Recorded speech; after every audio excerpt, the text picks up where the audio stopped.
Want help to grow your business? Download BRiN, the world's first business advisor in your pocket. To find out more, visit BRiN.ai or search the App Store today. Hi, I'm Dale Beaumont and welcome to Secrets Exposed. This is the series that takes you up close and personal with leading business experts. And our topic for this interview is how to make the transition to value-based pricing. That coming up in just a moment.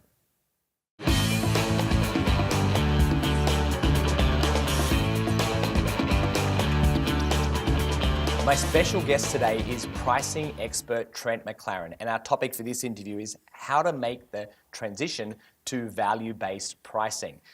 Let's chat about this topic, and first question is, of course, what is value-based pricing? Great question, Dale. Value-based pricing is the perception of pricing. So how much is your client willing to pay for a service? What are you letting your clients measure you in time? If they're measuring your time and that's what you're telling them to price that on, then you're not effectively giving them a good thing to measure, because at the end of the day, you want to be able to provide a valuable service to a client. You want them to be able to understand that what I've done for you doesn't matter how long I've taken to make, build, provide the service, you're buying the end product. So another way to think about value-based pricing is outcome-based pricing. It's based on the outcome of what you've delivered to them, and that's what you're pricing it at. So we're moving away to what it costs us in terms of time, and if we're in a product-based situation, what it costs to actually physically make the product. Yeah. And we're looking at it through the lens of the customer, saying what is important to them, what do they value, and we're pricing that way, as opposed to pricing just purely on cost of time or cost of resources. Yeah, correct. I think a really good example of that is, say, like a bottle of water. You can get a glass of water from the tap, you can buy a bottle of water at the stadium, you can get a bottle of water from your supermarket, all with varying prices. But depending on your circumstances as a customer, you are willing to pay more for this bottle of water depending on what your needs are. And value-based pricing is helping understand and articulate how much does your client need it, therefore how much are they willing to pay for the product or service? How much do they value the product that you are selling them? If you're in the desert, well, yeah, you probably want a bottle of water and you're happy to pay $10, $20, $50,000 if I offer it to you. But if you're sitting there in a pool full of water or an ocean or a salt-free lake, then you're sorted. You've got all the water you need. So you're not too fussed on me buying my water because you're surrounded by it. You've got the resource everywhere. Okay, so we're going to talk about how to make the transition, but before that, let's go through some of the reasons why you should think about transitioning to value-based pricing. Yes, certainly. I think things you need to understand is, depending on the industry that you're in, whether value-based pricing is going to be perfect for you or not. If you're in a services-based business and your business is being impacted by technology, meaning you're able to do things faster than you ever were before, that would then mean value-based pricing could be perfect, because again, you're trying to teach your clients to measure you on the outcome and value of the job that you've done, not how long it's taken you to achieve that job. So if technology is meaning you can do the same job in half the time, but you're charging by the time, you've basically halved your business profits, right? And that's not sustainable. Correct. You're penalising yourself for doing a good job. I think in some circumstances, being really fast at your job isn't a bad thing. If I wanted to get my suit dry cleaned and I said, well, can I get the priority service? I need it tomorrow. I will pay more for that, as opposed to, well, it's going to take us longer to do it because we do an extra great job. Then you need to pay for it as well. So again, it still comes back to what's the value to the client? What do they want to pay for? What are they happy to pay for? If you're in a products-based business, maybe it's a restaurant or a cafe, again, how important is it to your client? What's your location of where you are? Do you have the only resource or the only product in your area? Therefore, that can then allow you to command the price that you're charging, as opposed to anything else that you might already be doing at the time.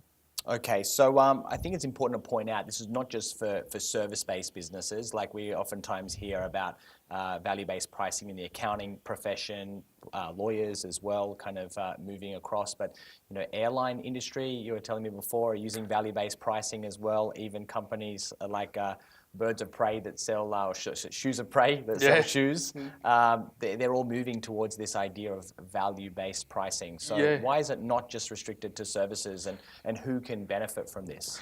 Any small business owner that deems value-based pricing, to be applicable to them, they can all benefit from it. The big thing is here, you're not capping your earning potential. When you have a fixed price or you have an hourly price, you can only earn as much as you work. You can only earn what your client has selected. If you're not giving them the option for upsells, add-ons, do you want fries with that? Do you want a large Coke? Whatever that is, that's the opportunity to make more money and more revenue in your business. So airline's a great example. We talked about this before. I'm trying to fly to Melbourne. That's an A to B destination. But how I get there and the comfort of how I get there is completely up to me. I'm in control as a customer as to how much I'm willing to pay on my trip for that A to B service. When I go to buy a pair of jeans, for example, I get to decide how much I want to spend on jeans. Do I want a brand name? Do I want something that's the middle of the range? Or am I happy to go to a low-cost provider of fashion clothing to get what I'm wearing? I get to command and control that, and that's what clients love. They love choice and opportunity to control what they're spending. So it's actually the other point, I guess, before about what's the benefits. Clients like to know, how much am I spending? What am I going to spend? They don't want hidden surprises. You ever go and see your accountant and they come around and say, oh, hey, last year was $2,500. This year it's actually going to be $5,000. And you're thinking, wait, what? How did this happen? I'm not budgeted for that. So being able to tell your clients up front, this is how much you can pay. It's completely up to you. If you want us to do extra services, which will then add additional value to that service, that's an additional cost, but this is what that cost would look like. Clients then get to make a decision based on the opportunities that are in front of them. So there's a few different types of variations, obviously with accounting as an example. Instead of charging by the hour, you could move to a fixed sort of subscription plan where a client's card is debited every month and they know that it's going to be $600 a month and this is the service. But you're also mentioning as well that there are kind of add-ons and upsells. So let's just say I'm a dry cleaning business and I was just saying it's, $6 for a shirt or jacket and I want to move towards value-based pricing. What would I start to think about if I was in that type of a business? So I always recommend to list out what are all the services that you can offer, what are all the things that potentially your clients are asking you for that you don't offer at the moment. So they might say, hey, do you do a priority service? Do you do an overnight service? Can you come to my house and pick up my dry cleaning in that example? These are all the things that you could actually do and charge for based on how important it is to the client. So when I look at value-based pricing versus a fixed fee, value-based pricing is a customized fixed fee. It's customized to you specifically as a customer versus a fixed fee is if I gave you a menu and say, this is the fixed cost, it's always this amount, no matter who asks for it. Versus a value-based pricing scenario, you're customizing that fixed fee specifically for that particular client.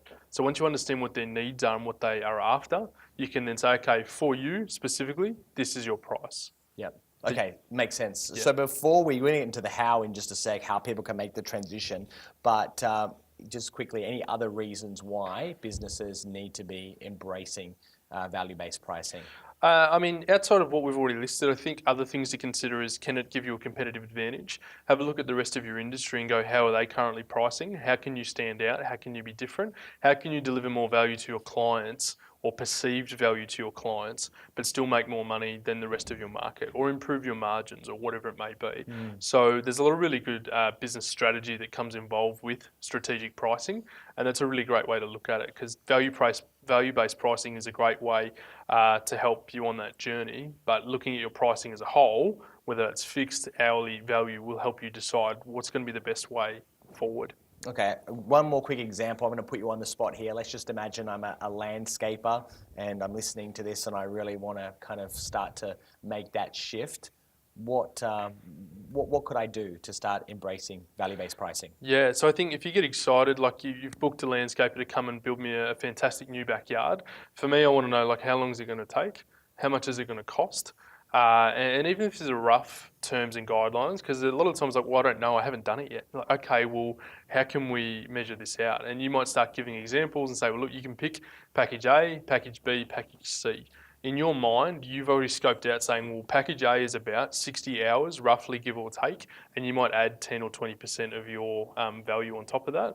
And within each service, you might say, well, package A we can get done in by the end of the month. Package B we get done by the end of the following month, but you get all of these extras as a result. You get full view and scope of what's happening when it's happening. You'll get a monthly report from us to say what we've done, photos, the works.